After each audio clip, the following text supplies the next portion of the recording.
स्वागत छ यहाँहरुलाई नयाँ भिडियोमा। आज तपाईहरुलाई म काठमाडौँको नागढुङ्गादेखि नौबिसेसम्म बाटो जस्तो छ त्यस्तै बाटो यहाँ पनि छ, त्यो बाटो देखाउँदै छु। हेर्नुस्, 2 लेनको बाटो, ओभरटेक गर्न नमिल्ने बाटो। आज मौसम पनि निकै राम्रो देखिएको छ।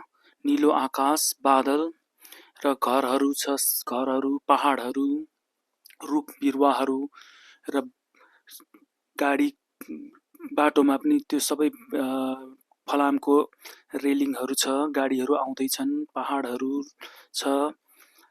तपाईले अगाडि देख्न सक्नुहुन्छ साइन बोर्डहरु निकै व्यवस्थित गरेर राखिएको छ।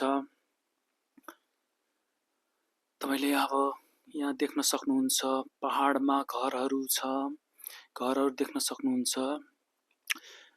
त्यसको बायाँ साइडमा खोला पनि छ, त्यहाँ खोलाहरु छन्, वनजंगलहरु, रुख बिरुवाहरु। अगाडि अब तपाईले गाडीहरु इमर्जेन्सीमा रोक्नु परेमा साइडमा इमर्जेन्सी आपतकालीन अवस्थामा गाडी रोक्नु पर्यो भने व्यवस्थित रूपमा एउटा रोक्ने ठाउँ पनि बनाइदिएको छ। अगाडि हेर्नुस्, धेरै नै राम्रो छ। बाटोहरु सबै आफ्नो रुल्स अनुसार रुल फलो गर्दै आफ्नो नियम कानून पालना गर्दै चलिरहेको हुन्छ। यो बाटो 60 को स्पिड को बाटो हो र अगाडि तपाईले देख्न सक्नुहुन्छ, मैले धेरैचोटी यो भिडियोमा पनि भनिसकेको छु, राउन्ड अबाउट आउँछ। राउन्ड अबाउटमा जहिले पनि हामीले राइट साइडमा हेर्नुपर्ने हुन्छ। राइट साइडमा गाडी आएको छैन भने त्यो गाडीलाई पहिलो प्रायोरिटी दिन्छ। म राउन्ड अबाउटमा पुग्दै छु। देख्न सक्नुहुन्छ सबै सल्लाको रुखहरु, डुपी सल्लाको रुखहरु जुन नेपालको हिमाली क्षेत्रमा पाउने गर्दछ।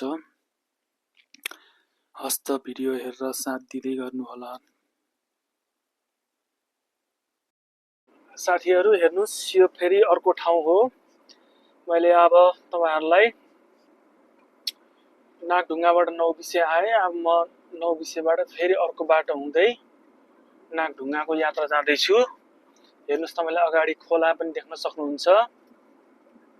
यहाँ वाइन मिलहरु, वाइन फ्याक्ट्रीहरु अगाडि देख्न सक्नुहुन्छ। पहाड सेम नेपालको झझल्को दिने पहाडहरु छ। तल छु, यहाँ खोला पनि छ। खोला, पुल, पुरानो पुलहरु पनि छन्। म तपाईहरुलाई अर्को बाटो लिएर जाँदै छु। अब यहाँबाट अगाडि साइन बोर्डहरु छ, राउन्ड अबाउट छ। अब यहाँबाट राइट लाग्यो भने अग्निको नागढुङ्गा नौबिसेको बाटो आउँछ भने मैले तपाईहरुलाई आज फेरि अर्को एउटा बाटो लिएर जाँदै छु, नयाँ बाटो देख्न सक्नुहुन्छ तपाईहरुले। यहाँ राइटबाट गाडी आएकोले मैले कुर्नु पर्ने हुन्छ यहाँ राउन्ड अबाउटमा।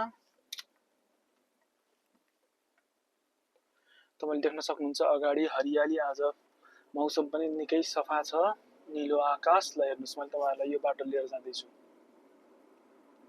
बाटो कति व्यवस्थित, कति सफा छ। जम्मा 2 लेनको बाटो हो। देख्न सक्नुहुन्छ बाटो अगाडिबाट गाडी आइरहेको छ, पछाडिबाट पनि गाडी आइरहेको छ, तर व्यवस्थित।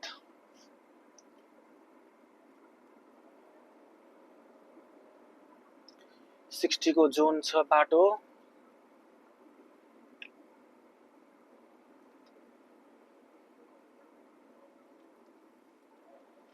अगाडि पनि के छ भने यहाँ तपाईहरुलाई यहाँ अगाडि slow vehicle use left lane भन्न छ। यदि बिस्तारै चलाउने भए लेफ्ट लेनमा बस्ने बनाइदिएको छ।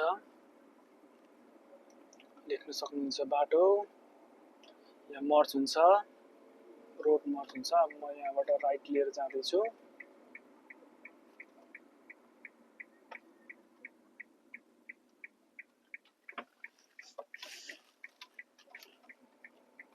अगाडि देख्न सक्नुहुन्छ यहाँ रेलवे क्रसिङ पनि छ। पहिला यहाँ रेलवे ट्र्याक थियो, अहिले छैन यहाँ। यहाँबाट मैले लेफ्ट लिएर जानु पर्ने हुन्छ।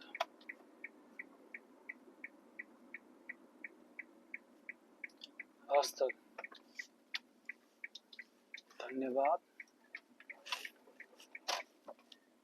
साथीहरु हेर्नुस्, यो फेरि अर्को ठाउँ हो। मैले अब तपाईहरुलाई नागढुङ्गाबाट नौबिसे आएँ। अब म नौबिसेबाट फेरि अर्को बाटो हुँदै नागढुङ्गाको यात्रा जाँदैछु। हेर्नुहोस् तपाईँले अगाडि खोला पनि देख्न सक्नुहुन्छ। यहाँ वाइन मिलहरू, वाइन फ्याक्ट्रीहरू अगाडि देख्न सक्नुहुन्छ। पहाड सेम नेपालको झझल्को दिने पहाडहरू छ। तल छु, यहाँ खोला पनि छ। खोला, पुल, पुरानो पुलहरू पनि छन्। म तपाईहरुलाई अर्को बाटो लिएर जाँदैछु। अब यहाँबाट अगाडि साइनबोर्डहरू छ, राउन्ड अबाउट छ।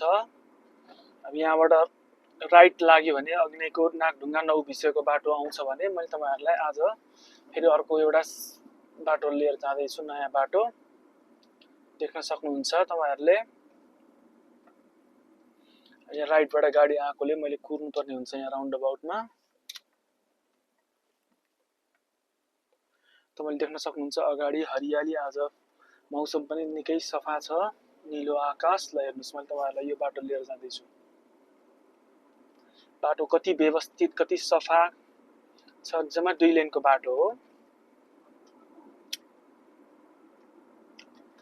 देख्न सक्नुहुन्छ बाटो अगाडिबाट गाडी आइरहेको छ, पछाडिबाट पनि गाडी आइरहेको छ, तर व्यवस्थित।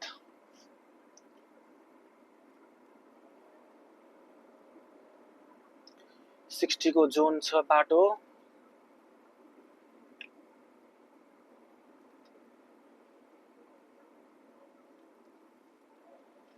अगाडि पनि के छ भने यहाँ तपाईहरुलाई यहाँ अगाडि slow vehicle use left lane भन्ने छ। यदि बिस्तारै चलाउने भए लेफ्ट लेनमा बस्ने बनाइदिएको छ। देख्न सक्नुहुन्छ बाटो यहाँ मर्ज हुन्छ, रोड मर्ज हुन्छ। अब म यहाँबाट राइट लिएर जाँदैछु।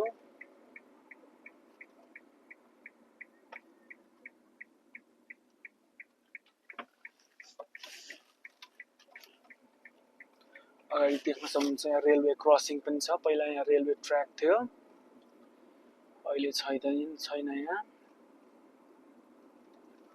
यहाँबाट मैले लेफ्ट लिएर जानु पर्ने हुन्छ।